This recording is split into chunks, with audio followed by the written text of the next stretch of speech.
سيدنا محمد وعلى آل سيدنا محمد كما صليت على إبراهيم وعلى آل إبراهيم في العالمين إنك حميد مجيد. قال الله تبارك وتعالى في كلامه المجيد: أعوذ بالله من الشيطان الرجيم. بسم الله الرحمن الرحيم. لقد أرسلنا نوحا إلى قومه فقال يا قوم اعبدوا الله ما لكم من إله غيره إني أخاف عليكم عذاب يوم عظيم. قال الملأ من قومه إنا لنراك في ضلال مبين. قال يا قوم ليس بي ضلالة ولكني رسول من رب العالمين أبلغكم رسالات ربي وأنصح لكم وأعلم من الله ما لا تعلمون. أَوَعَجِبْتُمْ مَنْ جَاءَكُمْ ذِكْرٌ مِّن رَّبِّكُمْ عَلَى رَجُلٍ مِّنكُمْ لِيُنذِرَكُمْ وَلِتَتَّقُوا وَلَعَلَّكُمْ تُرْحَمُونَ. فَكَذَّبُوهُ فَأَنجَيْنَاهُ وَالَّذِينَ مَعَهُ فِي الْفُلْكِ وَأَغْرَقْنَا الَّذِينَ كَذَّبُوا بِآيَاتِنَا إِنَّهُمْ كانوا قوما عمین. اب ان آیات مبارکہ میں سورۃ الاعراف کے کئی رکوع میں اللہ تبارک و تعالی نے انبیاء علیہم السلام کے قصص بیان فرمائے، اور جتنے اللہ نے انبیاء علیہم السلام کے واقعات کا ذکر فرمایا ہے، ان کا مقصد اعلیٰ یہ ہوتا ہے کہ پڑھنے والا جو ہے وہ سابقہ انبیاء کے احوال اور ان کے امم کے احوال سے عبرت حاصل کرے. اللہ کے قرآن کے قصے جو ہیں وہ ایسے نہیں ہوتے جیسے ہمارے ہاں تاریخ کے قصے ہوتے ہیں کہ ہم نے الف لیلا کے قصے پڑھ لیے، رستم اسفند کے قصے پڑھ لیے، ہم نے اور دنیا کے ملوک و سلاطین بادشاہوں کے احوال پڑھ لیے. قرآن کے قصص جو ہیں وہ تو مواعظ ہیں. اس میں دوسری طرف جو ہے من وجہ ان واقعات میں تسلی ہے لقلب رسول اللہ صلی اللہ علیہ وسلم کہ اللہ نے اپنے محبوب کی تسلی کے لیے بھی یہ واقعات بیان کیے کہ میرے محبوب اگر آج قریش آپ کی مخالفت کر رہے ہیں، آپ کو تکلیفیں پہنچا رہے ہیں، تو کوئی نئی بات نہیں ہے، ہر اللہ کے پیغمبر کے ساتھ یہ ہوتا آیا. جتنے نبی اور رسول گزرے ہیں سب پر یہ ابتلا آئے ہیں. قوموں نے مخالفتیں کی، تکذیب کی، تکلیفیں پہنچائیں، اور اللہ کے پیغمبروں نے صبر کیا اور اللہ کی اس دعوت پہ قائم و دائم رہے. تو آپ بھی صبر فرمائیں. تو اس طرح حضور کے دل کی بھی تسلی ہو جاتی ہے کہ بھی یہ میری مخالفت نہیں ہے محض، یہ تو نوح علیہ السلام سے چلی آ رہی. اسی طرح یہ بھی پوری دنیا کے انسانوں پہ واضح ہوتا ہے کہ دین اسلام کی حقیقت کا ملاحظہ کریں کہ اور دنیا میں جتنے مذاہب گزرے ہیں یا اس وقت بھی دنیا میں جتنے مذاہب موجود ہیں ان کے کوئی اصول نہیں ہیں. بہت ساری چیزیں ان کی ایسی ہیں جو ان لوگوں نے خود پیدا کی ہیں، خود بنائی ہیں، اور محض تخیلات، توہمات، اپنے ذہن کے اختراعات سے انہوں نے اپنے مذہب کی بنیاد رکھی ہے، جن کے پیچھے کوئی دلیل نہیں ہوتی، کوئی قوت نہیں ہوتی، کوئی ایسا فیصلہ نہیں ہوتا کہ جس پر وہ دنیا کو مطمئن کر سکے۔ مثلاً آج کے دور میں اس عالم میں یہودیت دنیا میں موجود ہے، اور ایک قوت ہے، طاقت ہے، دولت ہے، پیسہ ہے، اقتدار ہے، لیکن ان کے پاس کیا دلیل ہے کہ یہ تورات محفوظ ہے؟ کیونکہ تورات میں تو ایسی چیزیں ہیں جو موجود ہے، تورات ان میں تو ایسی ایسی چیزیں لکھی ہوئی ہیں کہ انسان کو پڑھ نہیں سکتا۔ اور یہ کون سا دنیا کا مذہب ہے؟ دیکھو نا، ہر آدمی چاہتا ہے نا، ہم بھی چاہتے ہیں، آپ بھی چاہتے ہیں کہ اسلام پھیلے، پوری دنیا میں پھیل جائے۔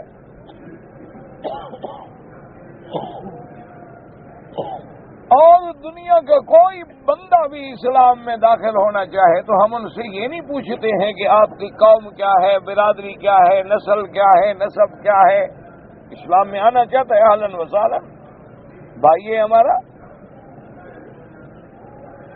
لیکن یہ کیسا دنیا کا مذہب ہے کہ یہودیت جو ہے کسی دوسرے کو داخل نہیں کرتی، قبول ہی نہیں کرتی اپنے مذہب میں۔ عجیب مذہب ہے کہ یعنی پابند رہے، محدود رہے کہ بس جو یہودی ہیں وہی یہودی ہیں اور کوئی نہیں بن سکتا۔ تو کیسا مذہب ہوا دنیا میں؟ یعنی اگر وہ حق پر ہے، اگر وہ سچے ہیں تو اور لوگوں کو حق پر کیوں نہیں آنے دیتے؟ یہ کون سا مذہب ہے کہ جو جاگیر بنا لیا جائے کہ صرف اس میں یہودی اسرائیلی داخل ہو سکتا ہے، غیر اسرائیلی داخل نہیں ہو سکتا، اور صرف ہم ایک قوم ہیں جو اعلیٰ ہے، باقی سب قومیں جو ہیں وہ نیچے ہیں، اور سارا جہان نعوذ باللہ جہنم میں جائے گا، صرف ایک یہودی ہم جائیں گے جنت میں؟ یہ کون سا مذہب ہوا؟ یعنی ایک عام آدمی سے کہیں اب آپ نے کلمہ پڑھا ہے، میں نے کلمہ پڑھا، ٹھیک ہے الحمدللہ، اللہ ایمان میں موت دے دے، سب کو جنت ملے گی۔ یہ تو نہیں دیکھا جائے گا کہ بھئی یہ مکے کے مسلمان ہیں ان کو تو جنت ملے اور یہ عجم کے ہیں ان کو نہ ملے۔ لا فرق العربی علی عجمی، حضور نے فرمایا کوئی عربی عجمی کا فرق نہیں۔ عرب کو ایک فضیلت ملی کہ حضور پاک کے لوگ ہیں، ان کے ہم زبان ہیں، ان کے قبیلے کے ہیں، انہوں نے پہلے قرآن سمجھا ہے، ورنہ اسلام میں تو کوئی فرق نہیں۔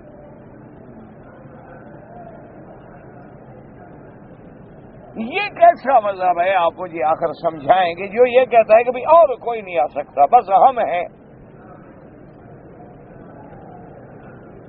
اس سے بڑے ان کے جھوٹے ہونے کی کیا علامت ہو سکتی ہے؟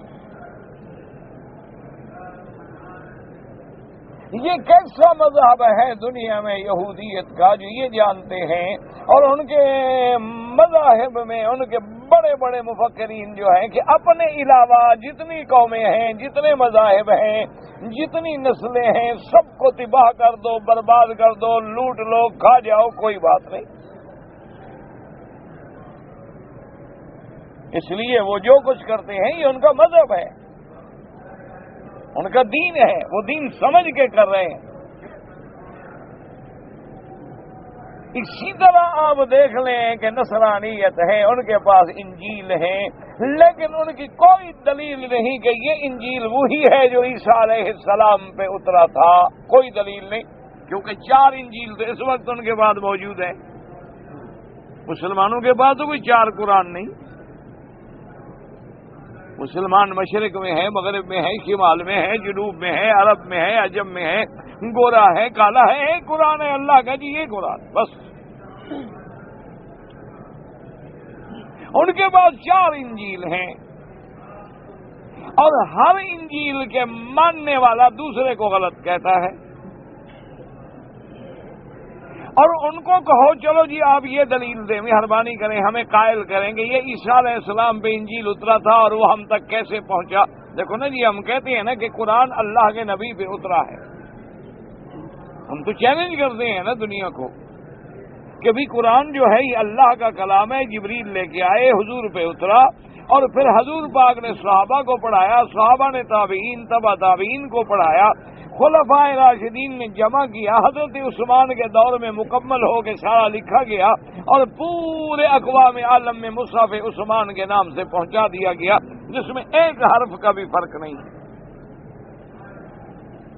ہم کہتے ہیں فرق ہے تو آؤ مقابلہ کرو، بتاؤ۔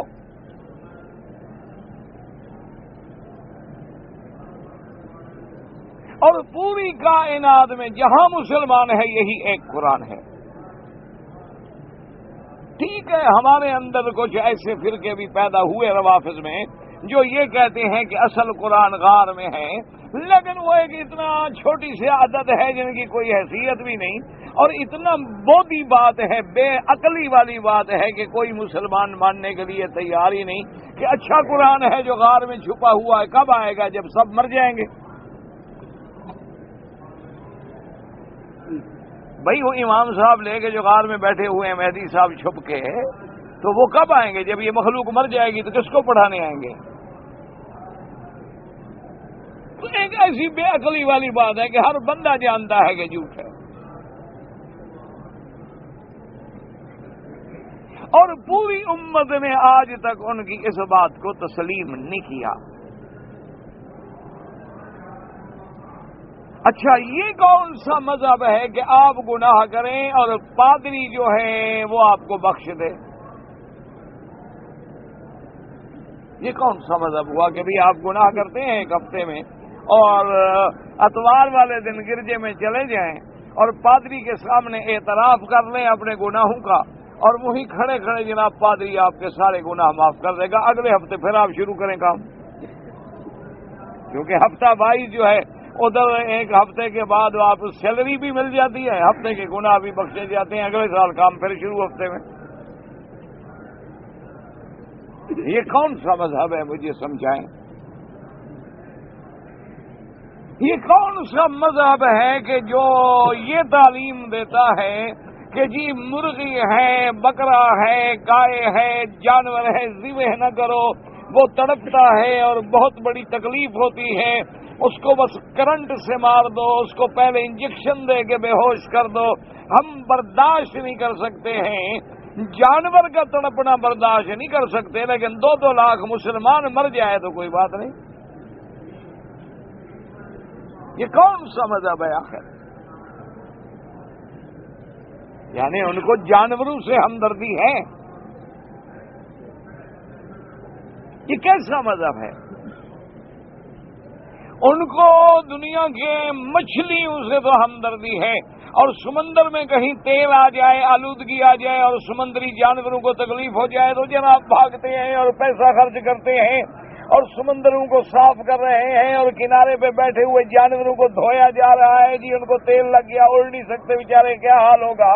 لیکن اگر مسلمان ذبح ہو رہا ہے، ایک ایک قبر میں 600 آدمی کو ٹھونسا جا رہا ہے، اور مسلمان اسپین میں جو سینکڑوں سال پہلے مر گئے، قبروں سے ان کے ڈھانچے نکال کر بھی بے عزت کیا جا رہا ہے، وہاں نہیں تڑپ ہوتی۔ یہ کیسا مذہب ہے؟ آپ مجھے سمجھائیں۔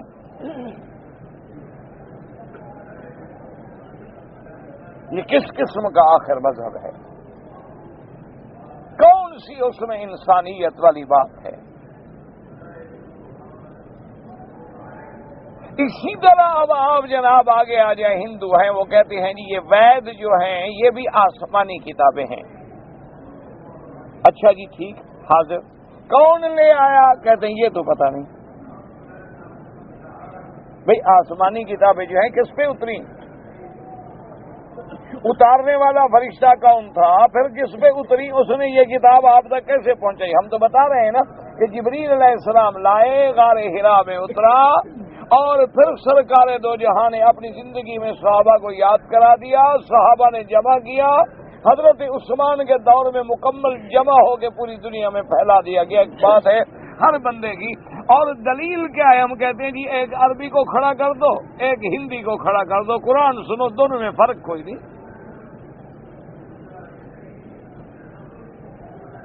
لہجے کا فرق ہو سکتا ہے، وہ تو آپ اردو بھی بولیں گے تو فرق ہو سکتا، لکھنؤ کی اردو دیکھیں الگ ہے، دلی کی الگ ہے، اور حیدرآباد کی الگ ہے، وہ تو تھوڑا تھوڑا فرق تو آ جاتا ہے، لہجے میں بھی آ جاتا ہے،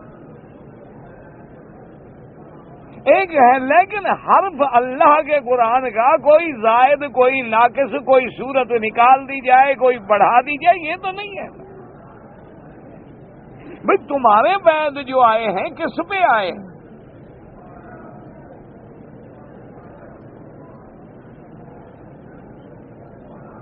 اور جناب اچھا جی یہ ہمارا جو ہے یہ ہمارا رام مندر ہے، اچھا جی یہاں ہمارا خدا پیدا ہوا تھا۔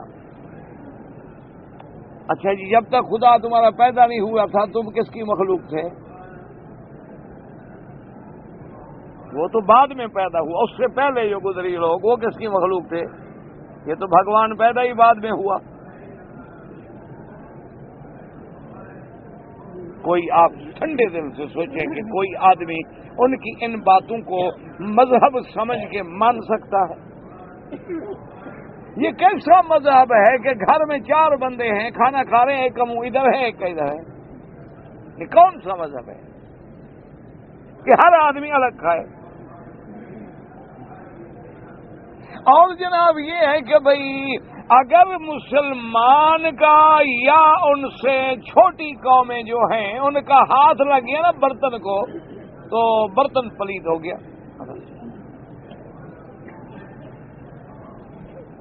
آج بھی وہاں بڑے بڑے ہوٹلوں میں اور بڑے بڑے ایسے فنکشنز میں آپ جائیں نا جی تو عجیب کیلے کے پتوں پہ، اپنا پیپل کے پتوں پہ، بڑے بڑے درختوں کے انجیر کے پتوں پہ وہ کھانا رکھ کے دیں گے تاکہ برتنوں کو ہاتھ نہ لگے۔ اچھا مذہب ہے بھائی؟ ہاتھ لگنے سے برتن پلیت ہو جاتا ہے؟ یہ کیسا مذہب ہے آخر؟ اور یہ کیسا مذہب ہے نعوذ باللہ ثم نعوذ باللہ کہ جس میں ماننے والے تھوڑے ہیں اور دیوی دیوتا زیادہ ہیں؟ یہ کیسا مذہب؟ کوئی دنیا کا عقل مند انسان یہ تصور کر سکتا ہے کہ سانپ خدا ہے، بھگوان ہے، گائے بھگوان ہے، گائے پوتر ہے؟ کوئی بندہ دنیا کا یہ تصور کر سکتا ہے کہ اس کا اپنا پیشاب جو ہے وہ پاک ہے، اینٹی بائیوٹک ہے، پیو؟ ایک مذہب ہے؟ ٹھنڈے دل سے سوچو، ایک ہے نا چلو بھی ہندو نا، ٹھنڈے دل سے ہمیں وہ قائل کریں دلائل کے ساتھ، لڑائی کے ساتھ کی لڑائی کے ساتھ تو مسئلے حل نہیں ہوتے۔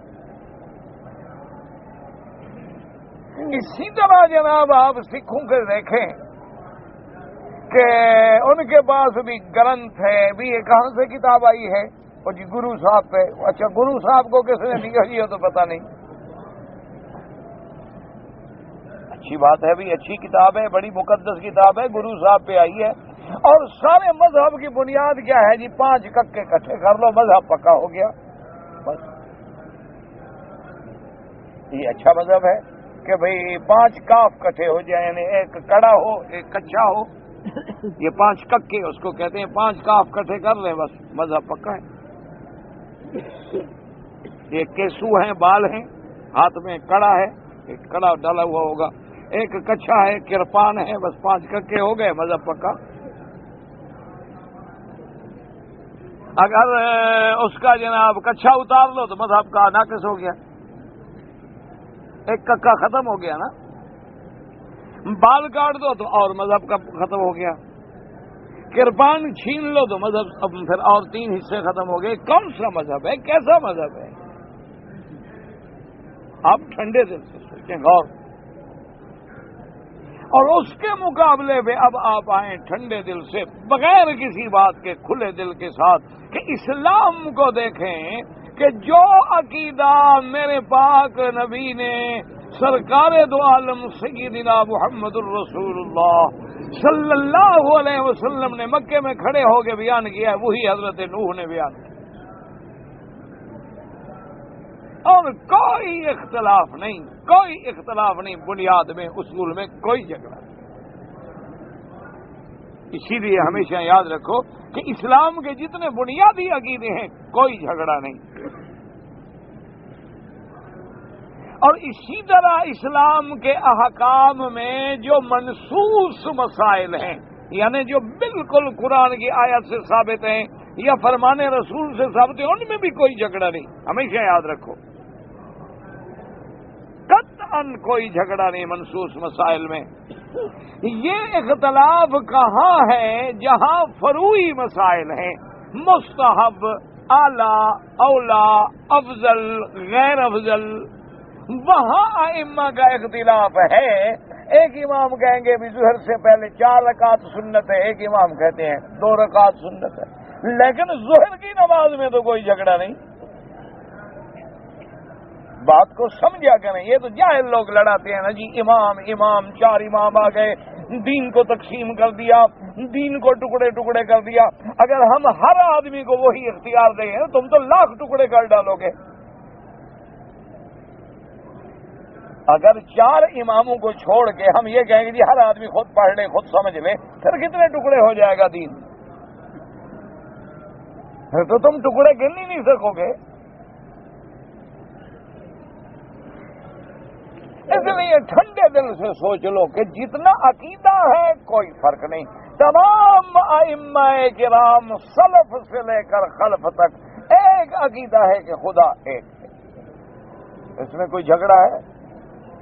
محمد مصطفیٰ صلی اللہ علیہ وسلم ایک ہیں اور خاتم الانبیاء ہیں، کوئی جھگڑا نہیں۔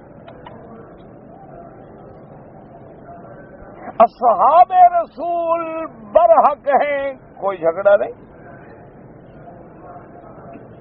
جنت حق ہے، جہنم حق ہے، مرنا حق ہے، قبر حق ہے، اٹھنا اس کے بعد حق ہے، حساب ہے، کتاب ہے، جزا ہے، سزا ہے، اللہ فیصلے کریں گے، جنت، کوئی جھگڑا نہیں، کوئی اختلاف نہیں۔ کسی امام کے نزدیک ہے، ایک امام کا جنت ہے، ایک کا نہیں ہے، کوئی جھگڑا نہیں۔ اسی طرح جتنے احکام ہیں، کوئی امام یہ نہیں کہتا کہ 1 مہینے کے روزے نہ رکھو بلکہ 35 روزے رکھو، ایک کہتا ہو نہیں 40 رکھو، کوئی اختلاف نہیں۔ مہینے کے روزے ہیں، اچھا مہینہ کبھی 29 کا ہے کبھی 30 کا ہے، کوئی جھگڑا نہیں۔ کوئی امام یہ نہیں کہتا ایک کہے حج مینا میں ہوتا ہے، ایک کہے مزدلفہ میں ہوتا ہے، ایک کہے مدینے میں ہوتا ہے، نہیں، سب کہیں گے کہ حج عرفات میں ہوتا ہے۔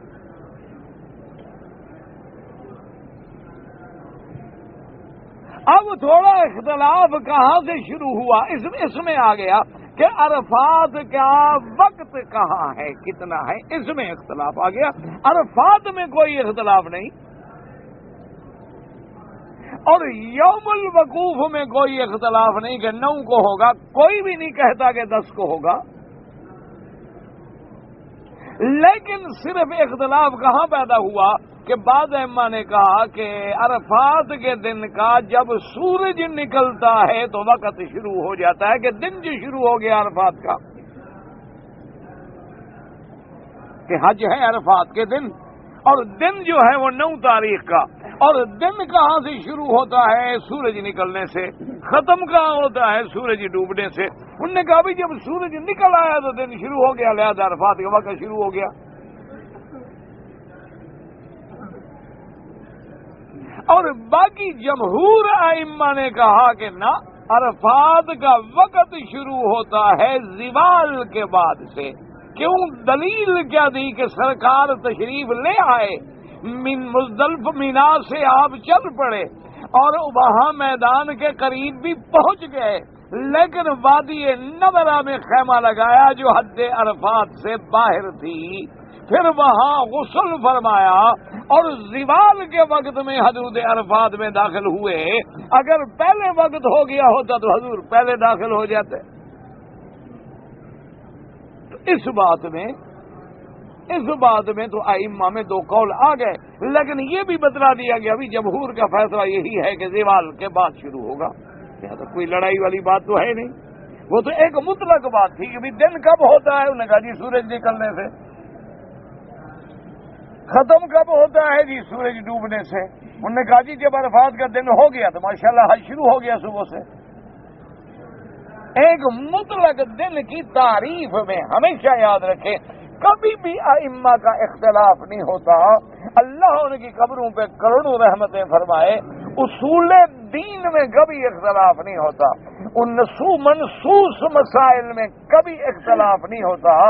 اختلاف کہاں ہوتا ہے؟ جہاں 2 حدیثیں مبارک مل گئیں، اختلاف کہاں ہوتا ہے؟ افضل غیر افضل کے مسئلے میں۔ اب دیکھیں ظہر کی نماز ہے، امام ابو حنیفہ رحمۃ اللہ علیہ فرماتے ہیں کہ اس سے پہلے 4 رکعتیں سنت مؤکدہ۔ امام شافعی رحمۃ اللہ علیہ اور امام احمد بن حنبل رحمۃ اللہ علیہ وہ فرماتے ہیں کہ 2 رکعت ہیں۔ ظہر کی نماز میں کوئی جھگڑا نہیں، کوئی نہیں کہتا کہ وہ 3 رکعت ہے یا 2 رکعت ہے یا 5 رکعت ہے، 4 رکعت ہے سب کے نزدیک۔ اب یہ اختلاف کیوں پیدا ہوا؟ ٹھنڈے دل سے سمجھیں کہ ایک حدیث مبارک میں آیا کہ حضور صلی اللہ علیہ وسلم نماز سے پہلے، ظہر سے پہلے 2 رکعت پڑھتے تھے، اور اسی طرح ایک اور حدیث میں آیا کہ اذان اور اقامت کے درمیان 2 رکعت حضور پڑھتے تھے۔ تو اس حدیث کو سامنے رکھ کر ان ائمہ کرام نے، اللہ ان پہ کروڑوں رحمتیں فرمائے، ان نے کہا کہ 2 رکعت۔ امام ابو حنیفہ رحمۃ اللہ علیہ فرماتے ہیں کہ بی بی حفصہ سے ایک روایت ہے کہ حضور نے 4 رکعت پڑھی ہے، اور دوسری بات یہ ہے کہ 2 رکعت تو حضور جب بھی مسجد میں آتے تھے پڑھتے تھے، وہ تو تحیت المسجد میں شامل ہے، سنتیں تو ہمیشہ حضور گھر پڑھ کے آتے تھے، ساری زندگی کا معمول مبارک یہ ہے کہ سنتیں تو آپ نے ہمیشہ گھر میں پڑھی۔ تو اب اس میں اختلاف ہو گیا، کوئی ایسا اختلاف نہیں نعوذ باللہ کہ 2 رکعت پڑھنے والوں کے پیچھے کوئی ڈنڈا لے کے بھاگ پڑے یا 4 کے پیچھے بھاگ پڑے۔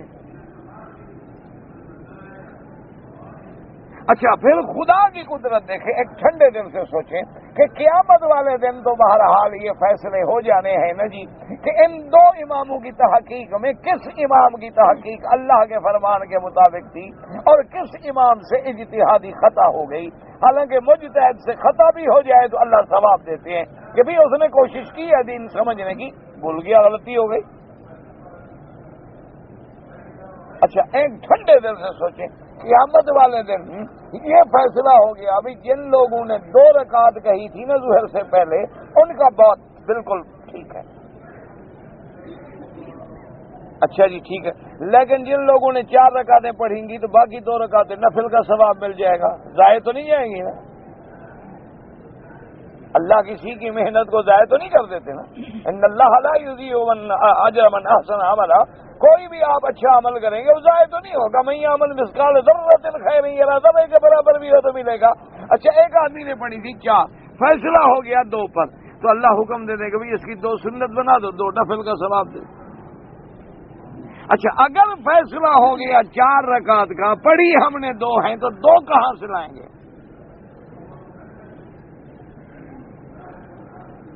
ٹھنڈے دل سے سوچیں، غور کریں، یہ تو احتیاط ہوتی ہے ائمہ کی، اللہ ان کی قبروں پہ کروڑوں رحمت ہے، یہ جھگڑے نہیں ہوتے، سمجھے کرو۔ یہ تو ہمیں وہ لوگ جن کو اللہ نے علم نہیں دیا ہے اور جن کے دل و دماغ میں صرف بغض بھرا ہے، حسد بھرا ہے اور حقد بھرا ہوا ہے، اللہ والوں سے دل میں کوئی اناد آ گیا ہے کہ کسی اللہ والے کا نام سن کے برداشت ہی نہیں کر سکتے، بس اللہ ان کو ہدایت عطا فرمائے، ورنہ یہ جتنے اختلاف ہیں یہ اختلاف نہیں ہے، یاد رکھو، بنیاد میں کوئی جھگڑا نہیں، قطعا کسی قسم کا جھگڑا نہیں ہے۔ اللہ تبارک و تعالی تمام ائمہ کرام پہ، تمام ائمہ محدثین پہ کروڑ رحمتیں فرمائے۔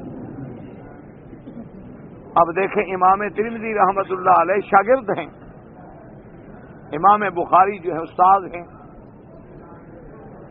لیکن جہاں راوی کا مسئلہ پوچھنا ہو کہ یہ راوی کمزور ہے، ضعیف ہے، قوی ہے، حافظ ہے، نہیں ہے، وہ تو امام بخاری سے پوچھتے ہیں، اور جہاں کوئی فقہی مسئلہ ہو ایک بھی نہیں پوچھا اپنی پوری کتاب میں، ان کو پتہ تھا کہ میرا استاد محدث ہے، حدیث پہ نظر ہے، اسماء رجال پہ نظر ہے، فقہ الگ چیز ہے۔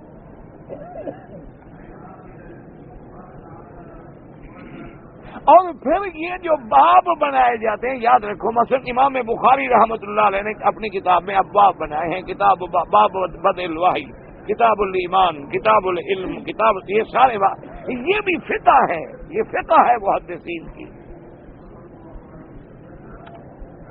تراجم ابواب جو ہیں وہی تو فقہ ہے محدثین کی۔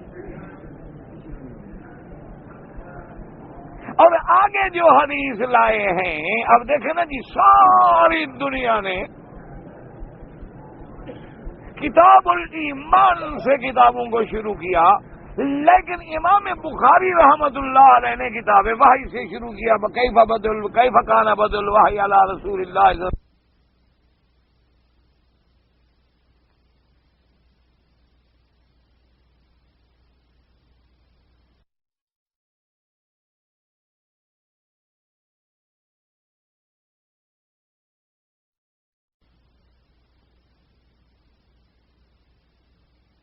و مدار بھی تو وحی پر ہے نا، وحی آئے گا تو ایمان کا پتہ لگے گا نا، یہی فقہ۔ اسی لیے آپ دیکھیں کہ مثلا امام ترمذی رحمت اللہ علیہ نے کتاب المناقب کا مستقل ایک حصہ ہے، اب اس میں مناقب جو بیان شروع کیے تو صحابہ نے سب سے پہلے ابی بکر کا بیان کیا، کیوں؟ اشارہ کیا کہ حضور کے بعد امت میں اگر افضل ہے تو ابو بکر ہے۔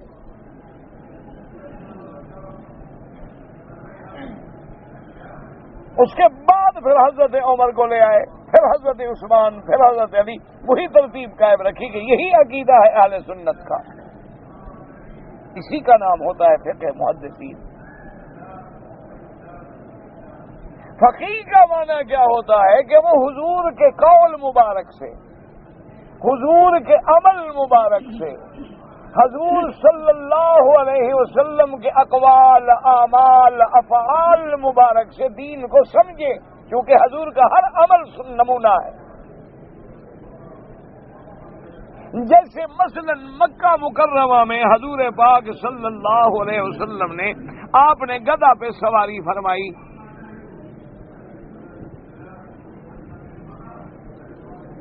اور کافر کتنا بدبخت ہے کہ آج کل گدھا پہ سواری کرنا اس نے ایک عیب بنا دیا ہے۔ کوئی بڑا آدمی آپ کا گدھا پہ بیٹھے گا؟ حالانکہ سنت رسول عربی ہے صلی اللہ علیہ وسلم، حضور سوار ہوئے۔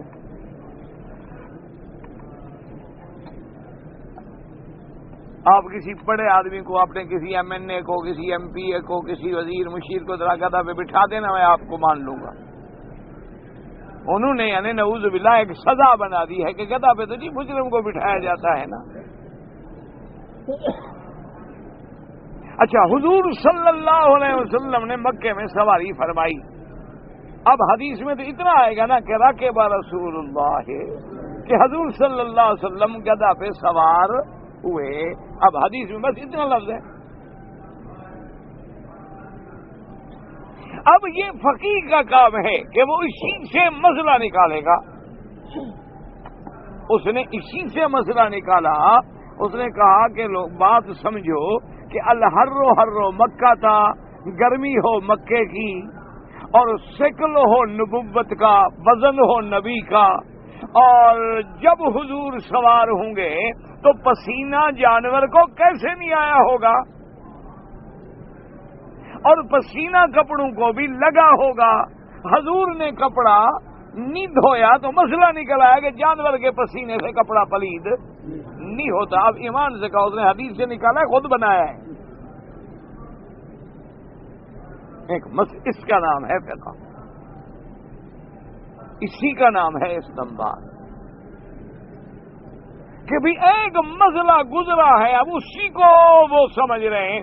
جیسے کہ بی بی صاحبہ فرماتی ہیں کہ عرفات کا دن تھا، اور عرفات کے روزے کی بہت بڑی فضیلت ہے کہ اگر بندہ عرفات والے دن روزہ رکھے تو اللہ 2 سال کے روزوں کا ثواب دیتے ہیں، 1 سال پہلے اور 1 سال بعد میں۔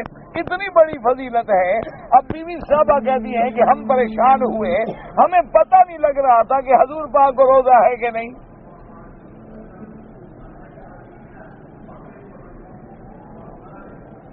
تو اب یہ بی بی کا تفقع ہے، فقہ ہے کہ بی بی صاحبہ نے کیا کیا، ایک پیالے میں دودھ اور پانی ڈال کے دودھ کی لسی بنا کے حضور کو بھیج دی۔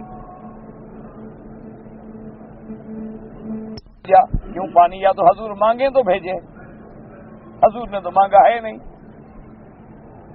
اچھا دودھ کیوں بھیجا؟ کہ حضور کی حدیث مبارک تھی کہ اگر کوئی دودھ پیش کرے تو رد نہ کرو، واپس نہ کرو، لے لو، تمہیں عادت بھی نہ ہو تو ایک گھونٹ پی لو لیکن رد نہ کرو۔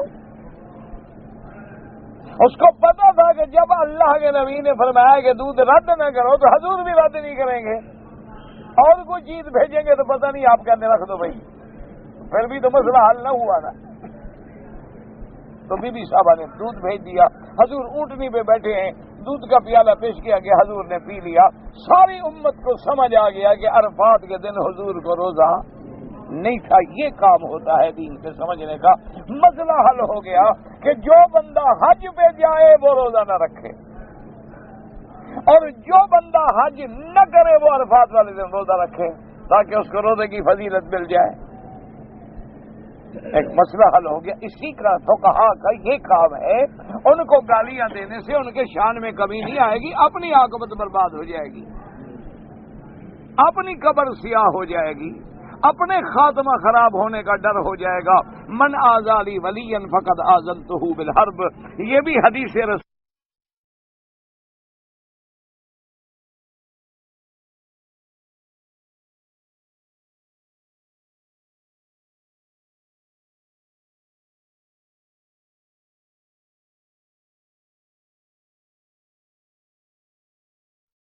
پاک ہے۔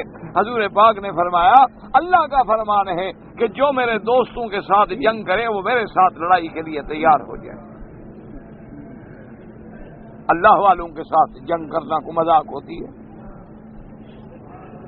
اس لیے بات کو خدا کے لیے سمجھا کریں۔ اللہ آپ کو بھی، اللہ مجھے بھی، اللہ ہر کلمے پڑھنے والے کو اپنے دین کی سمجھ عطا فرمائے، حضور پاک کے فرمان کی سمجھ عطا فرمائے کہ بات کو سمجھیں۔ ایک آدمی کے بارے میں حضور کی خدمت میں شکایت آ گئی، انہوں نے کہا کہ یا رسول اللہ صلی اللہ علیہ وسلم، آپ کی بی بی جو ہے نا ماریا قبطیہ حضور کو ہدیے میں آئی، آپ نے آزاد کر دیا، بیوی بنا لیا۔ آپ کی بی بی جو ہے ماریا قبطیہ، ان کے گھر میں ان کے ساتھ ایک بندہ آیا تھا معبور، وہ ان کے گھر میں حضور جاتا ہے، اور ایسے وقت میں جاتا ہے جب آپ نہیں ہوتے، ہے کہ جب اللہ کے نبی گھر میں نہ ہوں تو جائے، بھئی جانا ہے تو حضور کے وقت میں جائے، سامنے جائے۔ تو انہوں نے کہا حضور اس کا جانا جو ہے ہمیں گوارا نہیں ہوتا، ہماری غیرت گوارا نہیں کرتی کہ اللہ کے نبی کے گھر میں کوئی بندہ جائے اور آپ کی بیوی کو جا کے ملے اور بیٹھا رہے اور باتیں کرے۔ حضور جلال میں آ گئے، غیرت کا مسئلہ تھا، اور اللہ کے نبی سے بڑا غیرت والا کون ہوتا ہے؟ اس لیے حضور نے فرمایا حضرت عمر سے، عمر تم بھی غیرت والے، انا اغیر منکا، میں تم سے بھی زیادہ غیرت والے، واللہ اغیر منی، اللہ مجھ سے بھی زیادہ غیرت والے۔ اسی لیے تو اللہ شرک برداشت نہیں کرتے نا۔ اللہ فرماتے ہیں تم بیوی میں دوسرا بندہ برداشت نہیں کرتے ہو، میں خدائی میں برداشت کر لوں۔ کیسے آدمی ہو تم؟ اپنی ایک عورت میں، ایک بلڈنگ ہو تمہاری، کوئی آگے کہہ دے جی اس میں میرا حصہ ہے، ڈنڈا لے کے باہر آ جائے، پاگل کہاں سے آ گیا حصے دار ہمارا؟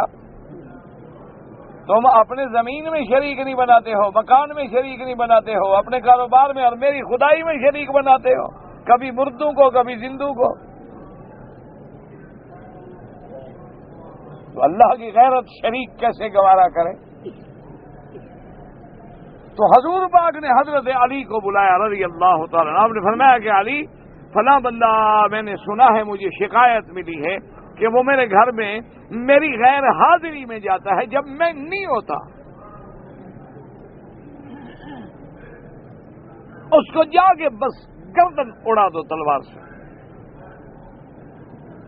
اللہ کے نبی کی توہین کی تو سزا موت ہے نا، اس میں تو کسی کو شبہ ہی نہیں۔ کافر کے لیے تو کوئی گنجائش ہے، لیکن میرے مدنی کی توہین کرنے والے کے لیے تو کوئی گنجائش نہیں۔ حضور نے دیکھا نہیں مکے والے دن فرما دیا تھا جو حضور کی توہین کرنے والے تھے، فرمایا کہ اگر کعبے کے غلاف کے نیچے بھی گھس جائیں تو قتل کر دو۔ نبی کے گستاخ کو تو معافی نہیں ملتی، سوال ہی پیدا نہیں ہوتا۔ اب جناب حضرت علی رضی اللہ، اب حکم ہے کہ جاؤ قتل کر دو۔ حضور کا حکم تو یہی ہے، حدیث تو یہی ہے، ظاہر حدیث مبارک تو یہی کہہ رہی ہے نا کہ جاؤ فلاں بندے کو قتل کر دو۔ حضرت علی تلوار لے کے نکل پڑے، ڈھونڈتے ڈھونڈتے ڈھونڈتے گئے تو ایک انصاری کا کھجوروں کا باغ تھا، اور کھجوروں کے باغ کے درمیان میں کنواں تھا، کنویں کی منڈیر تھی، اور وہ منڈیر پہ بیٹھا ہوا تھا۔ اب حضرت علی جلال میں جا رہے ہیں، تلوار ہاتھ میں ہے، غصے میں ہیں، تو اب جناب وہ جب اس نے دیکھا وہ گھبرایا، اور حضرت نے یوں جو اشارہ کیا تلوار کا، یوں گرا تو اس کی چادر بھی گلے میں آ پڑی، بیچارے کی چادر باندھی ہوئی تھی۔ تو حضرت علی نے دیکھا وہ تو مرد ہی نہیں ہے، وہ تو بیچارہ خسرا ہے، وہ تو مرد ہے ہی نہیں۔ تو حضرت نے فرمایا اچھا اٹھو جاؤ، بس بھاگ جاؤ، قتل نہیں کیا۔ اب نبی کی حدیث کی مخالفت کر دی حضرت علی نے، کیوں؟ حضور کا حکم تو ہے قتل کر دو،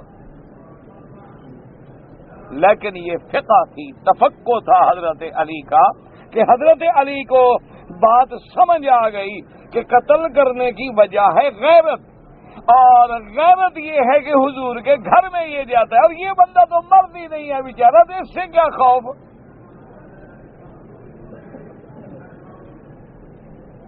اور میں کیسے قتل کر دوں؟ واپس آئے اور آگے عرض کیا کہ یا رسول اللہ، جس کے بارے میں آپ نے فرمایا قتل کر دو وہ غریب تو خسرا ہے، وہ تو مرد ہی نہیں ہے۔ آپ نے فرمایا احسنت علی، تم نے بہت اچھا کیا کہ اس کو قتل نہیں کیا،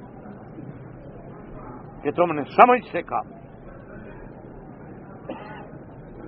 اسی لیے فقہا کا کام یہ ہوتا ہے کہ وہ سرکار دو جہاں کے فرمان سے موتی نکالتے ہیں، چنتے ہیں کہ اس فرمان کا مقصد کیا ہے، اس کا پس منظر کیا ہے، یہ حکم حضور نے کیوں دیا تھا، اس وقت اسباب کیا تھے، یہ حکم ابدی ہے، یہ حکم خاص ہے۔ اسی لیے جب وہ قرآن پڑھیں گے دیکھیں گے کہ یہ آیات خاص بأحکام الرجال ہیں یا عام ہیں، یہ آیات جو ہیں خاص بأحکام النساء ہیں یا عام ہیں۔ دیکھو نا قرآن پاک میں بعض آیتیں ایسی ہوتی ہیں جو حکم صرف عورتوں کے لیے ہے، اور بعض آیتیں ایسی ہیں جو خالص مردوں کے لیے ہیں۔ اب یہ عالم کا کام ہے کہ جہاں آئے گا الرجال قوامون علی النساء، وہ یہ نہیں کہہ سکتا کہ یہ آیت عام ہے عورت کے لیے بھی ہے، بھئی حکم بھی رجال کے لیے، تو عورت کا کیا معنی؟ یہ کیا معنی ہو گیا؟ اسی طرح والوالدات یرضعن اولادهن حولین کاملین لمن اراد ان یتم الرضاعہ۔ اللہ نے فرمایا والدات، جو ان عورتوں نے بچوں کو جنا ہے ان پہ لازم ہے کہ اپنے بچوں کو دودھ پلائیں۔ اب یہ عورتوں کے لیے حکم ہے، کوئی کہے کہ یہ عام ہے، مرد بھی دودھ پلائے گا۔ اور جن آیات میں تخصیص نہیں، اللہ نے فرمایا یا ایھا الذین آمنو، ایمان والو، اب یہ مردوں کو بھی شامل عورتوں کو بھی شامل، فرمایا یا ایھا الناس اتقوا ربکم، اے میرے لوگ بندو اپنے رب سے ڈرو، یہ مردوں کو بھی شامل عورتوں کو بھی شامل، فرمایا للہ علی الناس حج البیت، اللہ کی طرف سے اس گھر کا حج فرض ہے، لوگوں پہ فرض ہے، تو اب لوگوں میں مرد بھی شامل عورتیں بھی شامل۔ ان اول بیت وضع للناس للناس، یہ اللہ کا پہلا گھر ہے جو ہم نے لوگوں کے لیے بنایا، اب مردوں کو بھی شامل عورتوں کو بھی شامل۔ یہ عالم کا کام ہوتا ہے وہ دیکھے کہ آیت عموم کے لیے ہے یا آیت خصوص کے لیے ہے یا خاصتاً بالرجال ہے یا خاصتاً بالنساء ہے، اور وہ یہ دیکھے کہ یہ ناسخ ہے یا منسوخ ہے۔ اللہ حکم دے رہے ہیں کہ یا ایھا المزمل قم اللیل، میرے محبوب اٹھو رات کو میری عبادت کرو، الا قلیلا، مگر تھوڑی سی رات آرام کر لو۔ اچھا اگر یہ تکلیف ہے تو نصفہ یا آدھی رات آرام کرو اور آدھی رات جو ہے میری عبادت کرو۔ نصفہ او انقص منہ قلیلا، یا آپ ایسا کریں کہ دو حصے آرام کریں اور ایک حصہ جو ہے میری عبادت میں جاگیں۔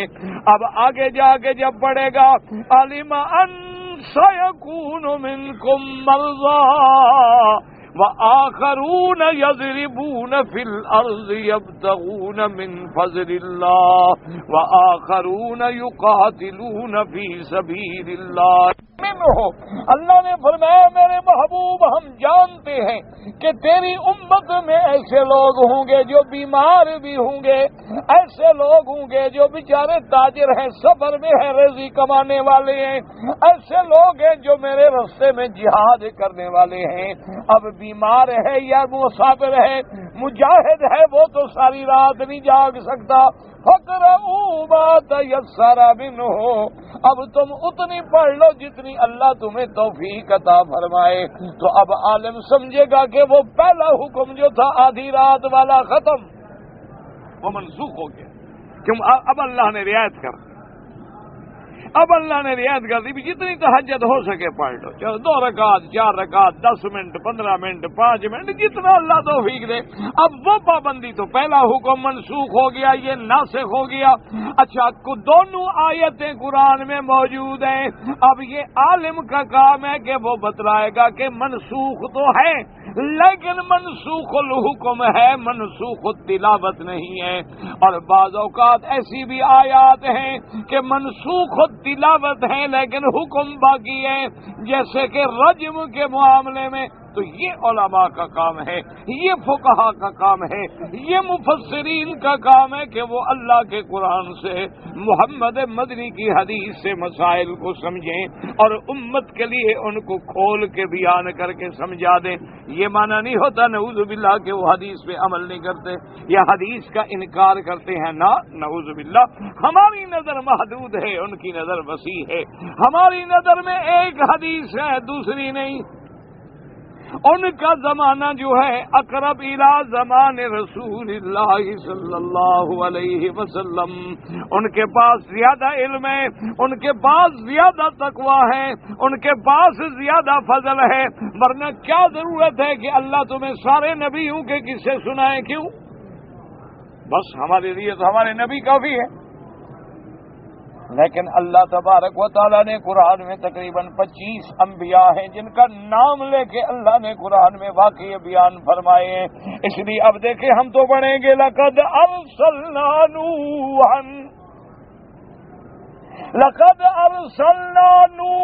الى قومه فقال یا قوم اعبدوا اللہ ما لکم من الہ غیرہ انی اخاف علیکم عذاب یوم عظیم۔ ہم تو یہی پڑھ کے چلے جائیں گے کہ اللہ فرماتے ہیں ہم نے نوح علیہ السلام کو قوم کی طرف بھیجا، لیکن عالم جو ہے وہ تحقیق کرے گا کہ نوح سے کون مراد ہے، نوح سے کیا مراد ہے، کیا نوح لقب ہے، نوح نام ہے، یا حضرت نوح علیہ السلام کی کسی صفت کا ذکر ہے۔ اس لیے اب یہ علماء کا کام ہے، مفسرین کا کام ہے۔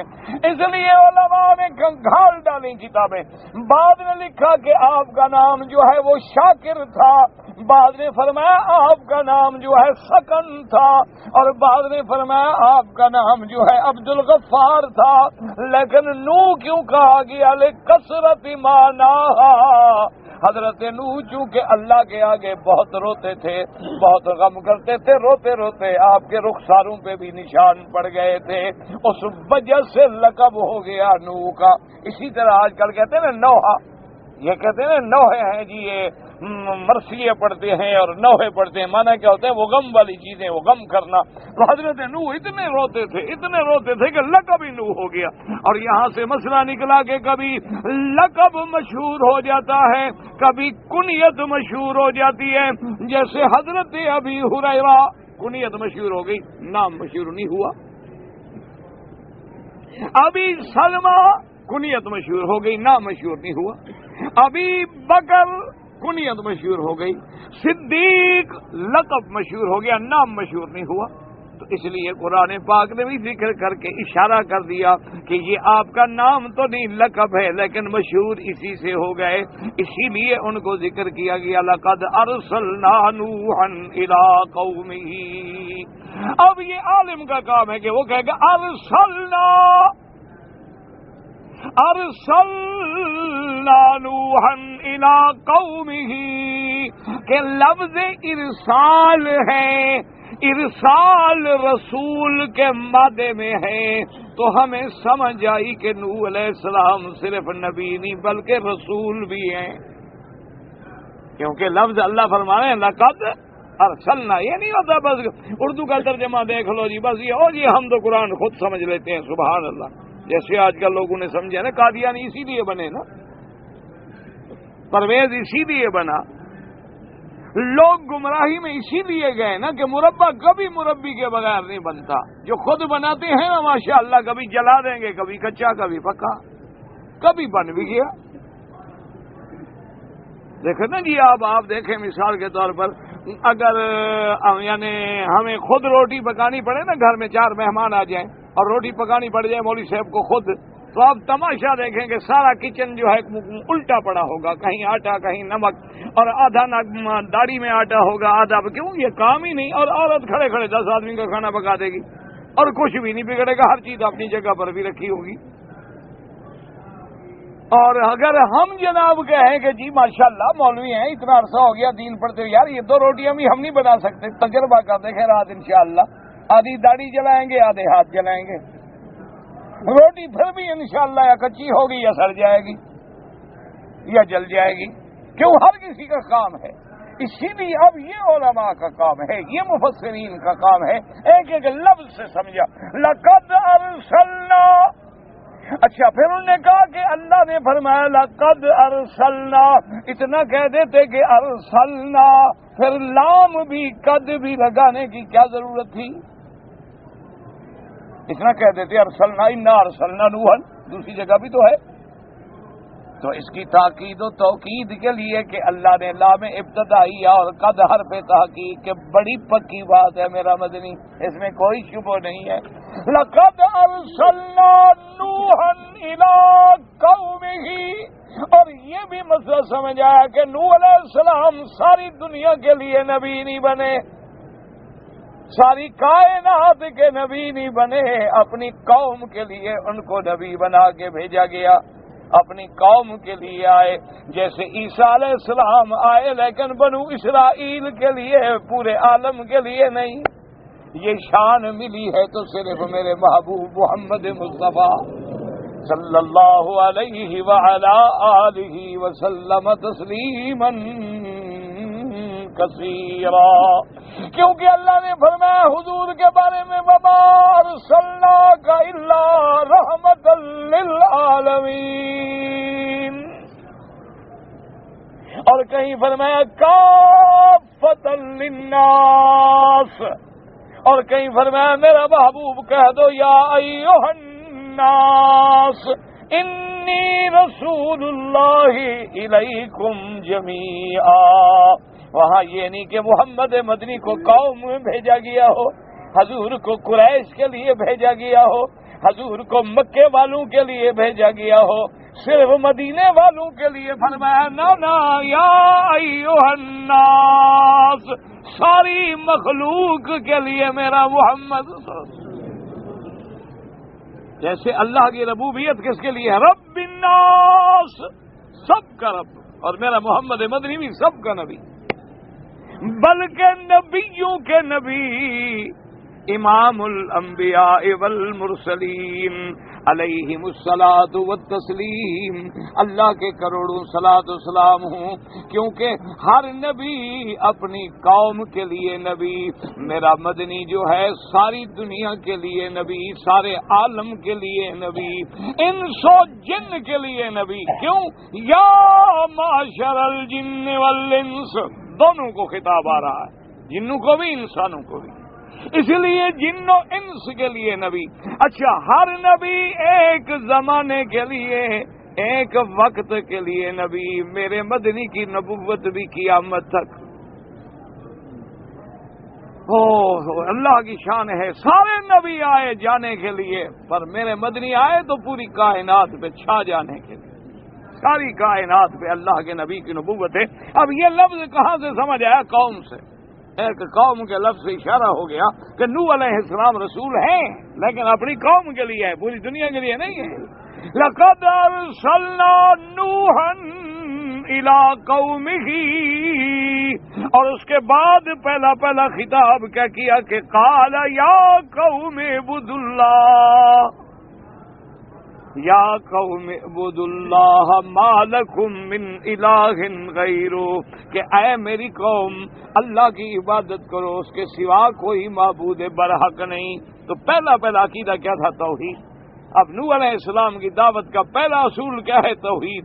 اور میرے مدنی محمد مصطفیٰ کی دعوت کا پہلا اصول کیا ہے؟ قولوا لا الہ الا اللہ، مکے والوں مان لو کہ اللہ کے سوا کوئی معبود نہیں، ایک بات ہے، اللہ کے سوا کوئی معبود نہیں۔ حضور اب یہ اندازہ کر لیں کہ نوح سے لے کر سرکار دو عالم تک دین کے اصول میں کوئی فرق ہے؟ کوئی بات ہے؟ وہی بات کہہ رہے ہیں نوح علیہ السلام، وہی بات کون کہہ رہے ہیں؟ محمد مدنی، وَاعْبُدُوا اللَّهَ وَلَا تُشْرِكُوا بِهِ شَيْئًا، اللہ کے نبی فرما رہے ہیں کہ لوگوں اسی کی عبادت کرو، اس کی عبادت میں شرک نہ کرو، کسی کو شریک نہ کرو۔ تو ایک ہی دعوت ہے، ایک ہی اصول ہے، اسی لیے اللہ نے انبیاء کے قصے بیان فرمائے ہیں تاکہ دنیا کو پتہ چلے کہ دعوت انبیاء ایک ہوتی ہے، اصول دین ایک ہوتے ہیں، بنیادی عقائد ایک ہوتے ہیں، ان میں کسی قسم کا اختلاف نہیں ہوتا۔ اللہ پاک آپ کو بھی اور مجھے بھی قرآن و حدیث کے سمجھنے کی اور عمل کرنے کی توفیق دے۔ خلقت آدمی جو ہے، نوح علیہ السلام کی اولاد تین ہیں۔ ہاں، نوح علیہ السلام کی اولاد جو ہے تین بچے تھے، حام، سام، یافس۔ تو حام کی بیبی تھی تو پھر آگے اولاد چلی نا، صرف حام کے پیٹ سے تو نہیں نکل آئے ہم، آگے تو ہر چیز کے زوجین ہیں، جوڑے ہیں، معروف بات ہے۔